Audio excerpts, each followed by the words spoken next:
Hello everyone, very good day. தினமும் இங்கிலீஷில் இன்றைக்கி என்ன டிப்ஸ் பார்க்க போகிறோம். யூஸ்வலாக நம்ம எங்கேயாவது ஒரு இடத்துக்கு போகும்போது நீங்கள் எப்படி வந்தீங்க அப்படின்னு கேட்பாங்க. ஸோ நான் காரில் வந்தேன், பஸ்ஸில் வந்தேன், பைக்கில் வந்தேன் அப்படின்னு சொல்லுவோம். ஸோ இது எப்படி இங்கிலீஷில் சொல்லலாம்? I came by bike, I came by car, I came by bus. Okay, நான் நடந்து வந்தேன் அப்படின்னு சொல்கிறதுக்கு எல்லோரும் எப்படி சொல்லுவோம்?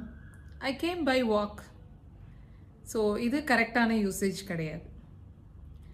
நான் நடந்து வந்தேன் அப்படின்னு சொல்கிறதுக்கு I came on foot.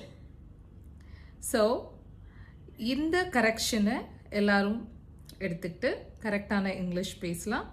So தினமும் இங்கிலீஷ் உங்களுக்கு எவ்ரிடே ஒரு டிப்போட மீட் பண்ண போகிறோம்.